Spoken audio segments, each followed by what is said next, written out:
Michaela. And I'm Jamie, and this is the Wildcat News for Monday, November 20th.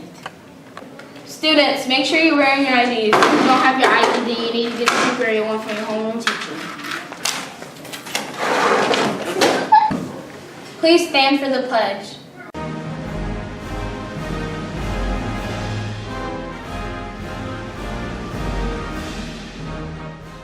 I pledge allegiance to the flag of the United States of America and to the republic for which it stands, one nation, under God, indivisible, with liberty and justice for all.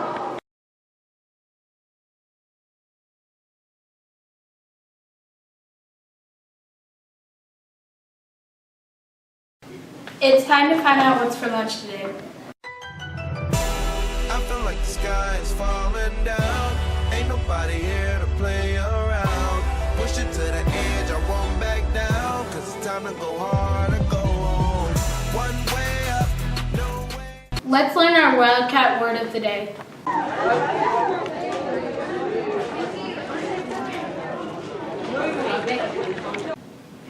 Your book club meets tomorrow at 3:15 p.m. Advanced video editing club will not meet this afternoon. We will resume meetings on Thursday after the Thanksgiving break. We have a special message today from Mr. Price and our school psychologist, Mr. Iggy. Well, good morning. I'm here with Mr. Iggy. He Good morning. is our school psychologist. We're going to ask him a few questions about suicide. There's a big change in society, and unfortunately we're having more suicides, and so I wanted to talk with Mr. Iggy and let him share some of the information to all of you all who are listening. What is suicide, Mr. Iggy? Yeah, so suicide is the action of killing oneself intentionally. And I know that now we're having a lot of reports in the media or from teachers, even from students, about self-harm, self-injury, sometimes called maybe cutting. Yes. Can you tell us a little bit about that?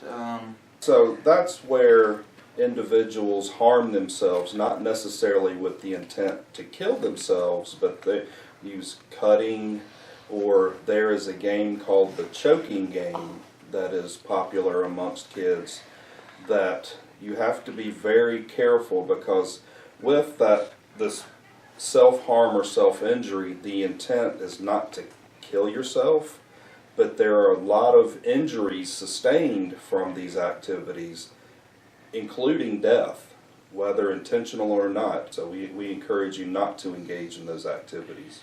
If I am a student here at Hillcrest Middle and I hear about one of my friends who makes some statement, how do I know if I need to help my friend, or how do I know if I need to get help? Great question. There are numerous signs of suicide that I want to talk about, and these are some things that, as a friend or a family member, that if you hear these things, then we'll talk later about what you need to do. But some of the signs of suicide is you may have a friend or know someone who loses interest in schoolwork or a particular activity that generally they're pretty excited about, and they withdraw from their family and friends, where they're staying in their room a lot.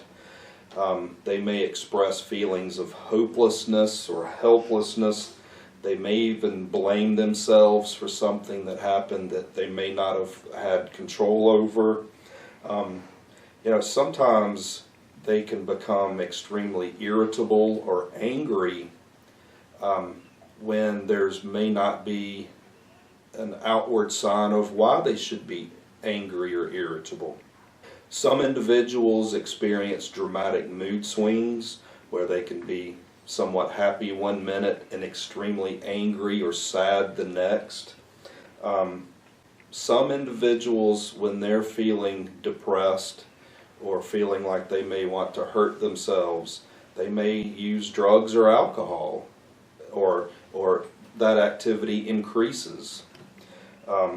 Sometimes you may hear someone say that they want to just get away from it all, that they want to escape, they don't want to be here any longer, make comments like that, or they may even say that they want to kill themselves, they want to die.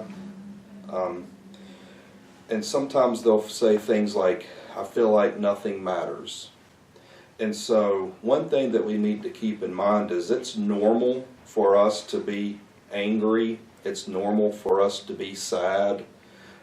We all go through things in life that can cause those emotions in us. What we're talking about with the fear or threats of suicide is that it's extreme and you just feel like your friend needs help. So a lot of times the question comes up as to, what do I do if I hear my friend say or show these signs? Well, the best thing to do is to tell an adult. Another question that comes up is, what if my friend gets mad at me? What if my friend tells me these things and makes me promise not to tell someone? Well, if you fear that your friend is possibly going to commit suicide, then it would be best for you to tell somebody and maybe have your friend mad at you for a while, but still be alive, than to not say anything and then to find out later that your friend did in fact kill themselves. One of the things we all need to remember is we know we have friends and we want to please our friends and we want our friends to like us. But if there's something as serious as the potential for suicide, we need to make sure that we tell an adult. And if they do get mad at us, then we're gonna be okay with that, and they will get over it. Now, what I have in my hand, and what you'll see here on this card that you'll find in the hallway and in the you're all going to get one of these. And in this card is really a hotline. Okay, we're talking about what to do in the case of coming across one of your friends or maybe a neighbor, whoever it might be, that you begin to see the signs. And Mr. Avey was just telling us some about the signs, and on the back of this card you will see the signs of suicide and some things to really look for. Then there's a teen line here. 839-863 is a line here that you can actually text, get information, talk to someone, let someone know. You can talk privately with someone. You all are going to get this card. If you have a cell phone, maybe take a picture of the card. Place this number in your phone directory. So use it as a resource, put it in your phone, and make sure that anytime you have a question that you talk to an adult, let your mom or dad or a teacher or a counselor or someone know. Well, Mr. Avey, thank you. Any other thoughts you may have? Just one more thought on Teen Line. I worked at Teen Line years ago, and at the bottom of your card there is actually a telephone number that you can call, and this is for you as well. If you are feeling like you may be wanting to hurt yourself and you may feel like there's not an adult that you feel comfortable talking to, Teen Line is a great resource for you because it's confidential, it's over the telephone.